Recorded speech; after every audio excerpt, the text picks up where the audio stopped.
Emmerdale's been home to its fair share of extraordinary drama. But now a very different kind of real-life excitement is on the way. For the very first time, the cast of Emmerdale are throwing open the doors of this iconic Yorkshire set to host a unique First World War centenary street party. Men less than half my age gave their lives for the country. To honour the British men and women who made huge sacrifices during the Great War. We can never forget what these men did for us. A host of Emmerdale's most famous faces, old and new, are about to leave the set behind and step back 100 years into the past to celebrate the lives of unsung local heroes who drove the war effort. I consider myself quite a strong woman, but these women were a different kind of breed. From Woolpack chef to the real wartime cook, this is a catastrophe. Village vicar to the battlefield priest, telly farmer to the real country land girl, and Emmerdale vet to the real frontline vet. The weight of responsibility on that man's shoulders, he's amazing. The cast of one of Britain's favourite soaps will uncover the extraordinary stories of these remarkable British men and women who will be honoured when the cast come together to host their very own armistice. Tonight... Boys, please, I think you've said quite enough. Actor Bhaskar Patel, better known as fun-loving factory owner Rishi Sharma, steps off the shop floor... Thanks, everyone. Thank you. Bye-bye. Bye. ...and onto the trail of a Yorkshire factory clerk who faced a huge moral dilemma during the Great War. I expected that they were going to be shot dead here.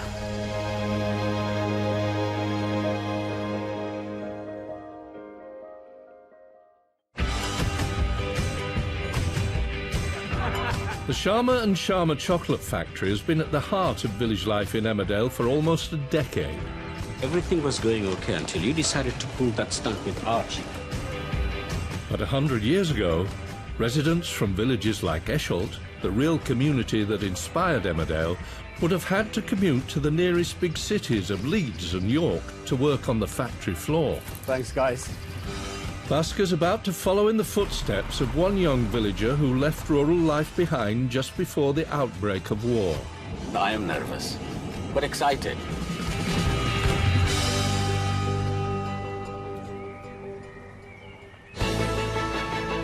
Tracing the century-old route of these village commuters, Bhaskar's first stop is in the heart of York, where he's meeting historian Cyril Pearce at the city's medieval Guildhall. Cyril. Hi, Bhaskar. Do come in. Sit down. And here's the person whose story you're going to be following from here on. This is Alfred Martlew. When war was announced, Alfred was 19.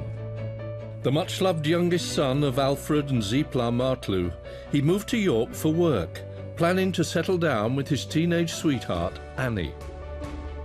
He was a ledger clerk at Rowntree's Chocolate Works.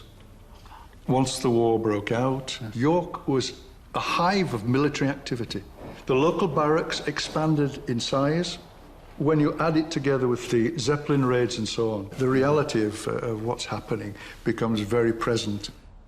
But whilst the factory workers around Alfred signed up in droves to fight for their country, he made a decision that was to change the entire course of his life. There were quite a lot of people like Alfred Martlew who didn't approve of the war and who refused to fight and became conscientious objectors. It takes some courage It does. to say, I am not fighting the war, standing up to your principles. In March 1916, the government brought in conscription, ordering all single men aged 18 to 41 to join the forces. But thousands of men like Alfred registered their objection to taking up arms. Across the country, local tribunals were called to decide their fate. And here are his tribunal papers. He sets out why it was he was objecting to military service. I have a conscientious objection to participating, either voluntarily or compulsorily, in the taking of human life, or to being an instrument for aiding others God, it makes sense in the destruction of the same as I believe in the principle of the oneness and solidarity of the human species as being one of the fundamental principles of existence.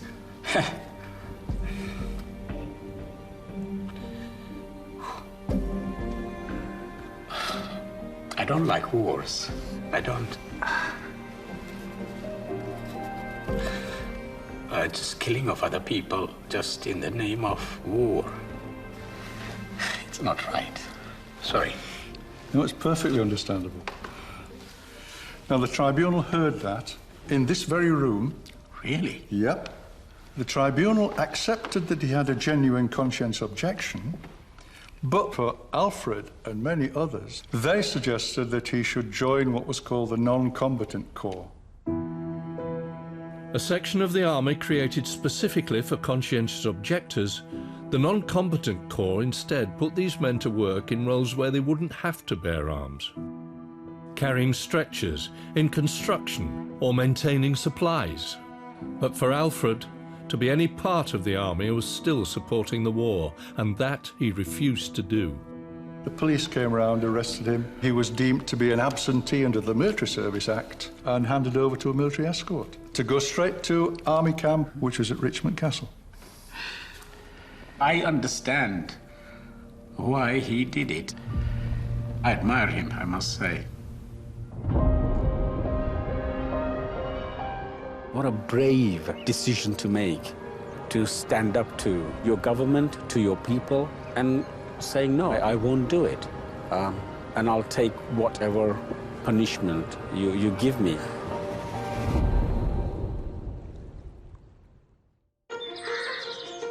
As Basker finds out more about Alfred, his other cast members are all on their own journeys to uncover the stories of the real villagers from an Emmerdale 100 years in the past. I was at Esholt's. It's very nice. Lives across Yorkshire's villages and cities were changed forever by the Great War. Any more for any more? Can I ask? Ordinary people faced extraordinary challenges. The forgotten heroes of a country in its darkest hour.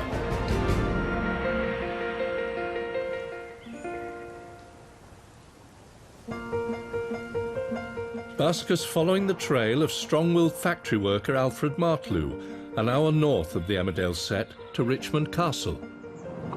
I really want to find out what happened there, whether the fears that I have for Alfred are real or not. A medieval fortress.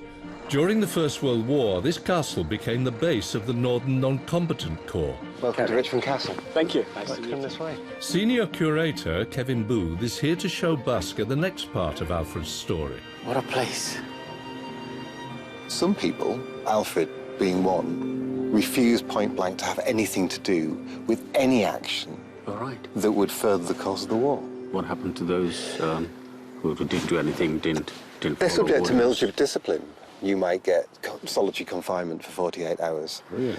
And that's what's happening to a small number of men here at Richmond, and they're put in the building we see over here. Separated from his family and fiancée Annie, Alfred's steadfast convictions were being met by the full force of British Army discipline. As Basker's about to find out. My God, it's dark. Yeah. This is the cell block. Yeah. Where if there's a conscientious objector who'd refused orders, you might well get placed. Dark. Dark. Cold, no heating. Stone floors. And they brought Alfred here. Held in these cells, sleeping on bare floorboards and eating just bread and water, the conscientious objectors were forced to consider their position. A room down the end here that I'd like to show you. Oh my God, yes. These are the very thoughts and feelings, the beliefs of those men who refused to partake in the First World War. Kind of a calendar as well, how many days that they were there for. Sharing a common experience of just a handful of really firm strong men, in a way, who refused to go against their beliefs. God, they were really adamant. They didn't want to give in. They want to stick to their principles. 3 days after that entry, Martlew and others, who become known as the Richmond 16, are sent to France, to the front. Without any word to their loved ones, the army resolved to make an example of the Richmond 16. The only way to uncover what happened to this moral Yorkshire factory worker, Basker's following him across the Channel to the Western Front. By 1916, Britain was engaged in some of the deadliest battles of the war. The army needed every man they could muster on the front line, and patience towards objectors like Alfred was growing thin.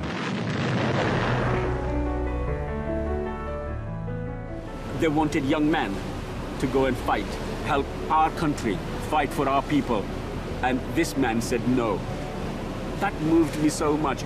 So now, I really want to know what happened to Alfred there once he got to France. What did they make him do? How much he resisted? A world away from the green fields of Yorkshire, Alfred and the Richmond 16 were sent to Boulogne, right in the centre of the military camps covering the French coastline. Historian Cyril Pearce has come to meet Basker to help him find out more. Basker, pleased to meet you. Boulogne was an armed camp.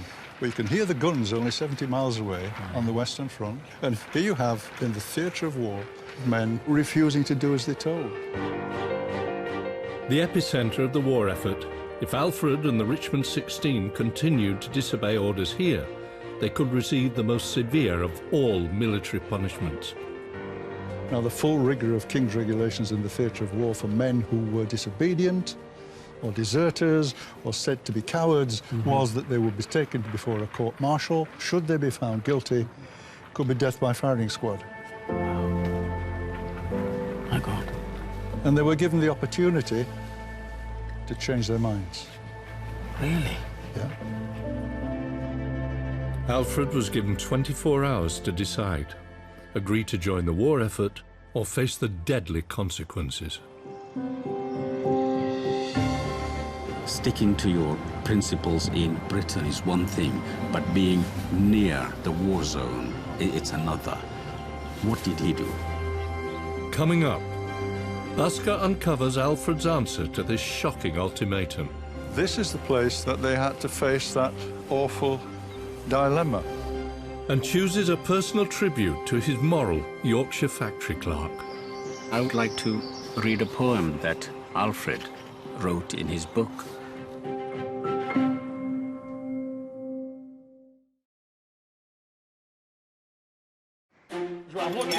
The forgotten 100-year-old stories of courageous Yorkshire men and women are being celebrated for the very first time in Emmerdale village.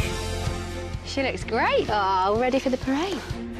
From his Emmerdale sweet factory to uncovering the life of a real factory worker in York, actor Basker Patel's on the trail of Alfred Martlew, a young man who refused to take up arms.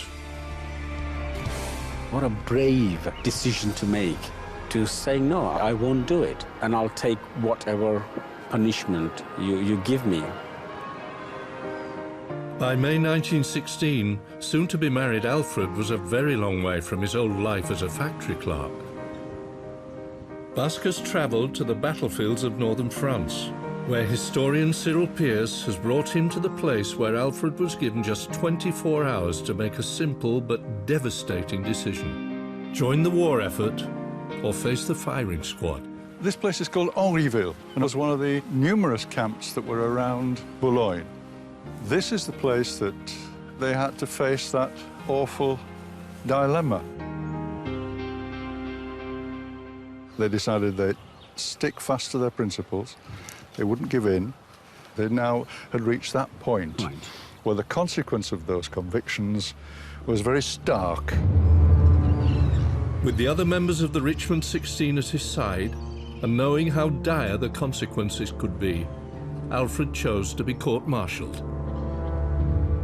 On the 15th of June, Alfred came here to a parade ground in the camp, and here's a description of what happened next.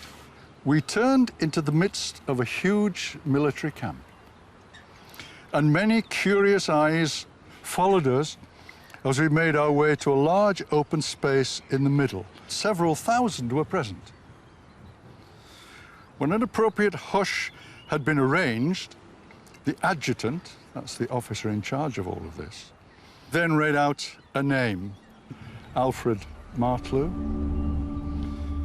non-combatant corps, sentenced to death by firing squad, and commuted to 10 years penal servitude. Word of the executions had reached Parliament, and at the 11th hour, Alfred's life was spared.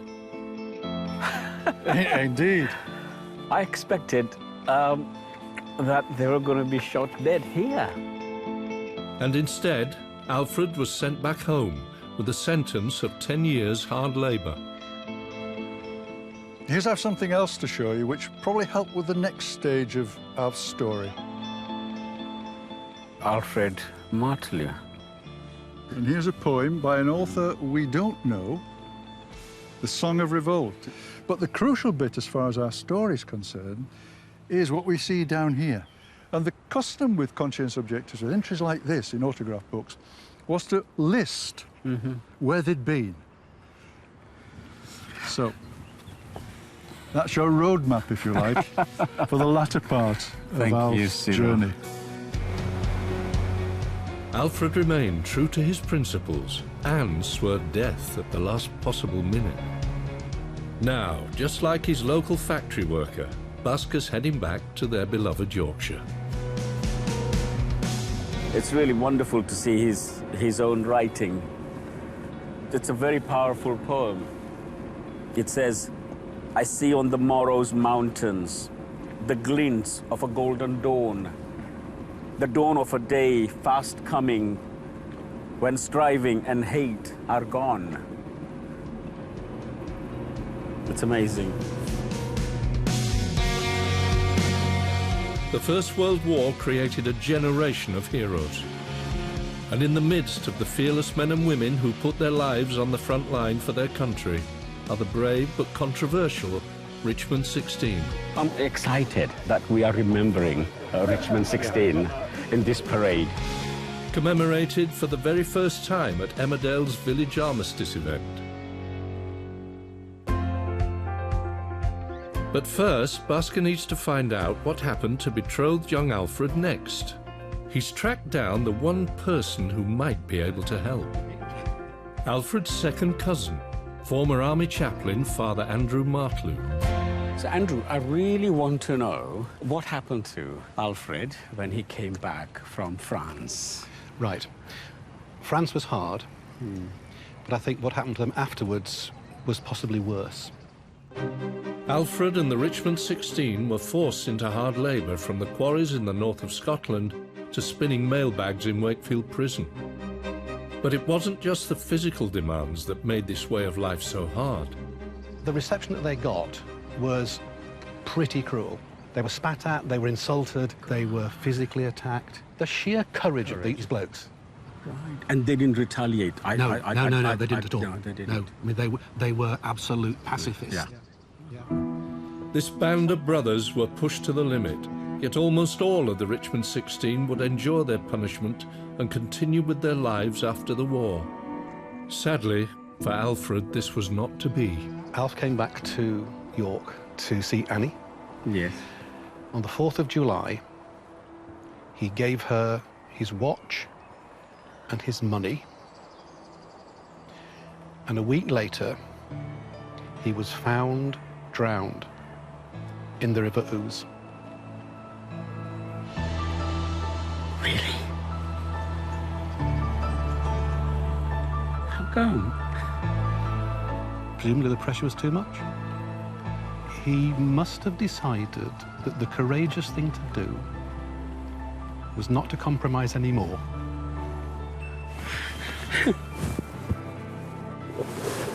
You're joking? No. A year after he first objected, Alfred's body was found here in the River Ouse. So he decided enough's enough. Enough's enough. I'm so sorry for Annie as well. Yeah, absolutely.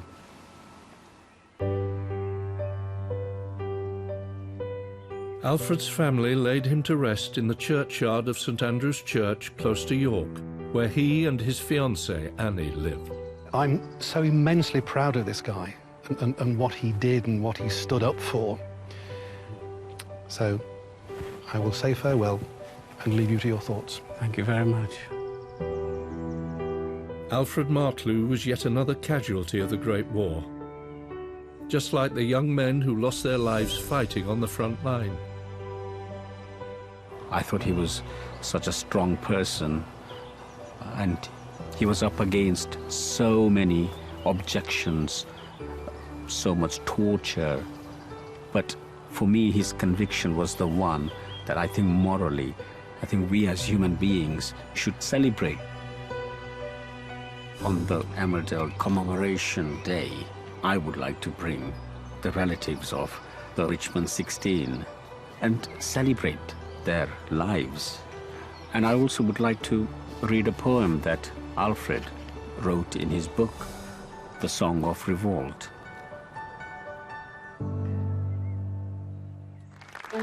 Next time on Emmerdale 1918, an old friend returns to the village for his own part in this unique celebration. Look who I found. And the cast and crew finally come together to throw their huge Armistice Street party.